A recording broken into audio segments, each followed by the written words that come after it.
Assalamualaikum warahmatullahi wabarakatuh. Halo, nama saya Lina Tafana dan saya akan menjelaskan sastra kolonial di Amerika.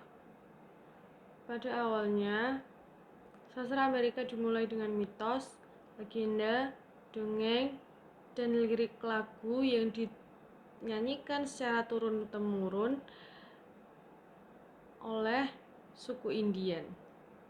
Karena sastranya tidak tertulis dan suku Indian mempunyai lebih dari 500 bahasa yang berbeda dan budaya yang berbeda.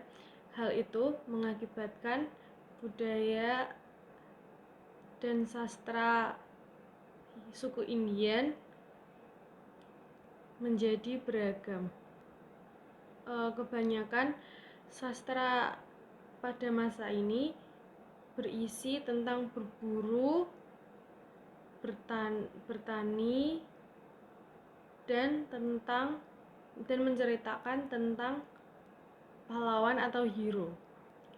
Kebanyakan suku Indian mempercayai dewa-dewa dan mereka menyembah dewa-dewa. Lalu yang kedua ada sastra eksplorasi. Sastra eksplorasi merupakan sastra yang menggunakan bahasa Skandinavian.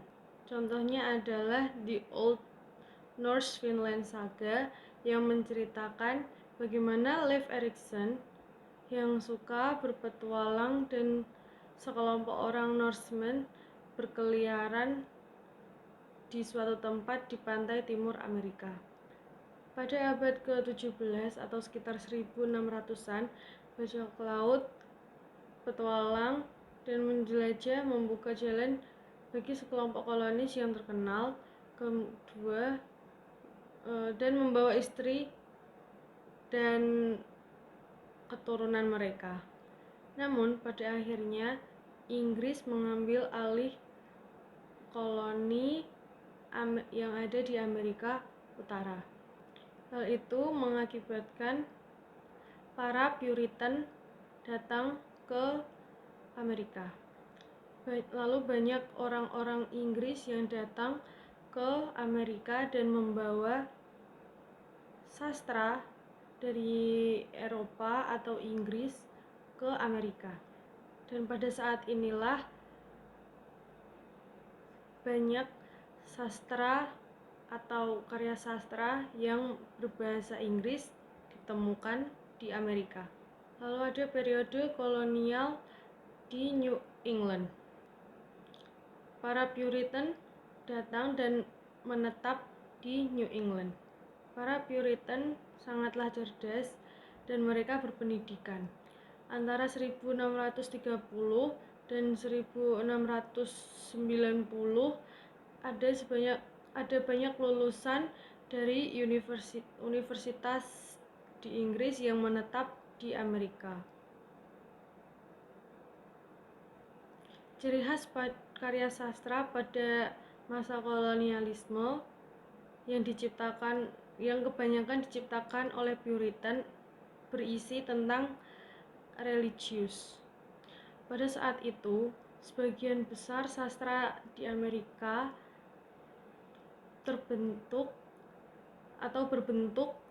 pamflet dan tulisan-tulisan yang memuji-muji Tuhan. Pada masa periode kolonial juga ada yang mengarang puisi Puritan yang bersifat sangat religius. Salah satu contohnya adalah buku puisi yang berjudul By Psalm Book yang berisi terjemahan dari kitab Mazmur. Tokoh-tokoh Puritan pada periode sastra kolonial maksud saya adalah William Bradford, Anne Bradstreet, Edward Tyler, Michael Wigglesworth, Samuel Sewall, Mary Rowlandson, John Woolman, dan Jonathan Edwards. Sekian penjelasan tentang sastra kolonial di Amerika. Terima kasih dan wassalamualaikum warahmatullahi wabarakatuh.